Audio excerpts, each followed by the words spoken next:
নমস্কার বন্ধুরা, আজ আমি নিয়ে এসেছি ঢ্যাঁড়স আর কাঁচা আম দিয়ে দারুণ টেস্টি একটি নিরামিষ রেসিপি, যেটা গরম গরম ভাতের সাথে খেতে দারুণ লাগে। আর এটা এতটাই টেস্টি হয় যে ঢ্যাঁড়স খেতে পছন্দ করে না সেও কিন্তু একদম চেটে পুটে খেয়ে নেবে। আর বানানোর পদ্ধতিও কিন্তু একদমই সহজ। এই তীব্র গরমে রান্নাঘরে বেশিক্ষণ না থেকে খুবই কম সময়ের মধ্যেই কিন্তু আপনারা এই রান্নাটা তৈরি করে নিতে পারেন। তো প্রথমেই আমি এখানে প্রায় 250 গ্রাম মতো ঢ্যাঁড়স নিয়েছি। ঢ্যাঁড়সগুলোকে প্রথমে খুব ভালোভাবে ধুয়ে নিয়ে তারপর দেখুন জলটাকে একদম ভালোভাবে শুকিয়ে নিয়েছি। আর ঢ্যাঁড়স কিন্তু কাটার পর আর ধোয়া যাবে না। তো দেখুন ঢ্যাঁড়সগুলোকে আমি এই রকম লম্বা মতো করে কেটে নিচ্ছি। যেগুলো বেশি লম্বা সেগুলোকে 3 টুকরো করে, আর যেগুলো একটু ছোট সেগুলোকে 2 টুকরো করে কেটে নিচ্ছি। তো একই রকমভাবে সমস্ত ঢ্যাঁড়সগুলোই কেটে নিয়েছি। এবার এগুলো একটা প্লেটের মধ্যে উঠিয়ে রাখছি। উঠিয়ে নিয়ে এবার আমি এখানে নিয়েছি একটা বড় সাইজের আলু। আলুর খোসা ভালোভাবে ছাড়িয়ে নিয়েছি। এবার আলুটাকে দেখুন এইরকম লম্বা ও পাতলা মতো করে কেটে নিচ্ছি। তো আলুটা কেটে নিয়েছি। এবার এগুলো ভালোভাবে ধুয়ে নেব। তো ঢ্যাঁড়স আর আলুটাকে দেখুন রেডি করে নিয়েছি।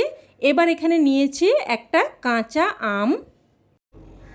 আমের খোসা ভালোভাবে ছাড়িয়ে নিয়ে এইভাবে লম্বা লম্বা টুকরো করে কেটে নিয়েছি। আর আমটাও কেটে ভালোভাবে ধুয়ে নিয়েছি। আর আমি কিন্তু এখানে একটা বেশ বড় সাইজের আমের গোটাটাই নিয়েছি। তবে আম যদি খুবই টক হয় সেক্ষেত্রে কিন্তু আমের পরিমাণটা কিছুটা কমিয়ে দেবেন। এবার গ্যাস অন করে কড়াই বসিয়ে দিয়ে দিয়েছি প্রায় 2 চামচ মতো সর্ষের তেল। তেলটাকে ভালোভাবে গরম করে নিয়ে এবার এর মধ্যে কেটে ধুয়ে রাখা আলুগুলো দিয়ে দিলাম। আলুগুলো দিয়ে একটু নাড়াচাড়া করে মিশিয়ে নিয়ে এবার একটা ঢাকনা দিয়ে আলুগুলোকে প্রায় 2 থেকে 3 মিনিট মতো প্রথমে ভেজে নেব। তো ঢাকনা দিয়ে আলুগুলোকে প্রায় 2-3 মিনিট মতো ভেজে নিয়েছি। দেখুন আলুগুলো হালকা ভাজা মতো হয়েছে। এবার এই পর্যায়ে কেটে রাখা ঢ্যাঁড়সগুলো দিয়ে দিচ্ছি। যেহেতু ঢ্যাঁড়সের থেকে আলু সেদ্ধ হতে বেশি সময় লাগে, তাই আলুগুলো প্রথমে একটু ভেজে নিয়ে তারপরে কিন্তু ঢ্যাঁড়সগুলো দিতে হবে। তো অল্প একটু লবণ আর অল্প একটু হলুদ গুঁড়ো দিয়ে দিলাম। লবণ আর হলুদ গুঁড়োটা দিয়ে ভালোভাবে মিশিয়ে নেব। মিশিয়ে নিয়ে আবারও একটা ঢাকনা দিয়ে দিয়ে প্রায় 2-3 মিনিট মতো আলু আর ঢ্যাঁড়সকে ভেজে নেব। তো প্রায় 2-3 মিনিট মতো ঢাকনা দিয়ে দিয়ে আলু আর ঢ্যাঁড়সগুলোকে ভেজে নিয়েছি। দেখুন আলু আর ঢ্যাঁড়স কিন্তু বেশ ভাজা মতো হয়েছে। আর এই রকম কিন্তু খুব ভালোভাবে ভেজে নিতে হবে যাতে করে প্রায় 60 থেকে 70% মতো আলু আর ঢ্যাঁড়স সেদ্ধ হয়ে যায়। এবার তেলটাকে ভালোভাবে ঝরিয়ে আলু আর ঢ্যাঁড়সগুলো উঠিয়ে নিলাম। এবার ওই তেলের মধ্যে দিয়ে দিলাম 1/2 চামচ মতো কালো সর্ষে আর একটা শুকনো লঙ্কা। শুকনো লঙ্কাটাকে 2 টুকরো করে দিয়েছি। এবার ফোড়নটাকে কয়েক সেকেন্ড নাড়াচাড়া করে ভেজে নেব, যতক্ষণ না অবধি বেশ একটা সুন্দর ফ্লেভার বেরোতে শুরু করছে। তো ফোড়নটা ভালোভাবে ভেজে নিয়ে এবার এর মধ্যে কেটে ধুয়ে রাখা আম দিয়ে দিলাম। দিয়ে দিলাম স্বাদ অনুযায়ী লবণ আর 1/2 চামচ মতো হলুদ গুঁড়ো।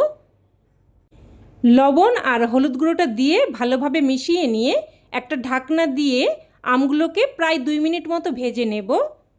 আর আমি এখানে যে আমটা নিয়েছি এটা একটু সেদ্ধ হতে বেশি সময় লাগে, তাই একটু ঢাকনা দিয়ে দিয়ে আমটাকে আমি ভেজে নিলাম। তো দেখুন আমটাকে কিন্তু বেশ ভাজা ভাজা মতো করে নিয়েছি। তবে আপনারা যদি একদমই কচি আম নেন সেক্ষেত্রে কিন্তু খুব বেশি ভাজার প্রয়োজন নেই। এবার আমি এখানে একটা সিক্রেট উপকরণ যোগ করব। তো দেখুন আমি আগে থেকে ভাত তৈরি করে নিয়েছিলাম। তো ভাতের ফ্যানটা আমি ঝরিয়ে নিয়েছি। এবার এখানে আমি এই 1 বাটি মতো ভাতের ফ্যান বা ভাতের মাড় যাই বলুন না কেন এর মধ্যে দিয়ে দিচ্ছি। আর দিয়ে দেব 1 বাটি গরম জল। তবে ভাতের ফ্যান যদি একদমই পাতলা হয় সেক্ষেত্রে কিন্তু পুরো রান্নাটা ভাতের ফ্যান বা মাড় দিয়েই করতে পারেন। আবার শুধু জল দিয়েও কিন্তু রান্নাটা করতে পারেন। তবে ভাতের ফ্যান দিয়ে রান্নাটা করলে তরকারিটা কিন্তু একটু ঘনও হবে আর খেতেও কিন্তু বেশ অন্যরকম হবে। তো সব কিছু মিশিয়ে নিয়ে ঝোলটা যখন ফুটতে শুরু করবে তখন এর মধ্যে ভেজে রাখা ঢ্যাঁড়স আর আলু দিয়ে দিলাম। আবারও একটু মিশিয়ে নিয়ে এবার একটা ঢাকনা দিয়ে মিডিয়াম ফ্লেমে প্রায় 4 থেকে 5 মিনিট মতো রান্না করে নেব, যাতে আলু আর ঢ্যাঁড়স পুরোপুরি সেদ্ধ হয়ে যায়। এবার এখানে একটা মশলা তৈরি করে নেব। তো নিয়ে নিলাম 1 চামচ মতো সাদা বা হলুদ সর্ষে আর হাফ চামচ মতো কালো সর্ষে। এবার এই মশলাটাকে শিলেতে করে আমি একদম মিহি করে বেটে নিয়েছি। এবার এদিকে প্রায় 4 থেকে 5 মিনিট মতো ঢাকনা দিয়ে রান্না করে নিয়েছি। আর দেখে নেব এবার ঢ্যাঁড়স, আলু, আম সব কিছু ভালোভাবে সেদ্ধ হয়েছে কিনা। তো দেখুন আলু একদম ভালোভাবে সেদ্ধ হয়ে গেছে, আমও সেদ্ধ হয়ে গেছে, আর ঢ্যাঁড়সও দেখুন ভালোভাবে সেদ্ধ হয়ে গেছে।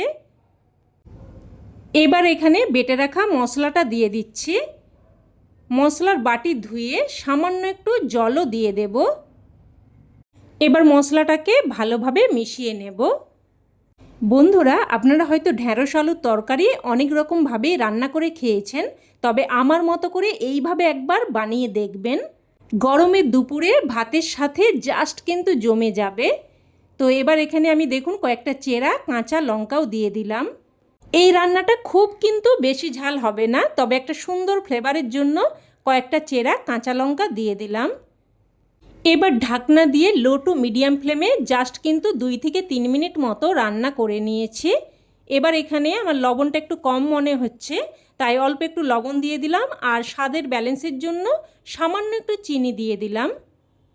লবণ আর চিনিটা দিয়ে মিশিয়ে নেব, আর সাথে কয়েকটা আম দেখুন খুন্তিতে করে এইভাবে ভেঙে তরকারির সাথে মিশিয়ে নেব, তাতে করে কিন্তু রান্নাটা খেতে বেশ ভালো লাগবে।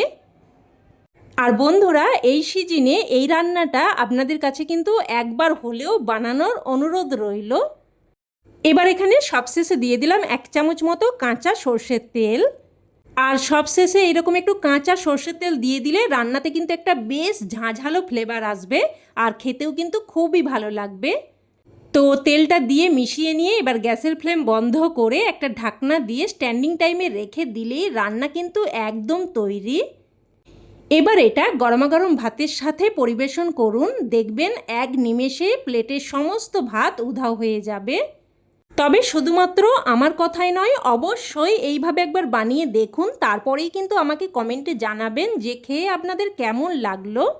আর শেষে ছোট্ট একটা অনুরোধ, যদি রেসিপি ভালো লেগে থাকে প্লিজ একটা লাইক দিয়ে দেবেন, আর বন্ধুবান্ধবদের সাথে শেয়ার করে সকল বন্ধুদের এই দারুণ রেসিপিটি দেখার সুযোগ করে দেবেন।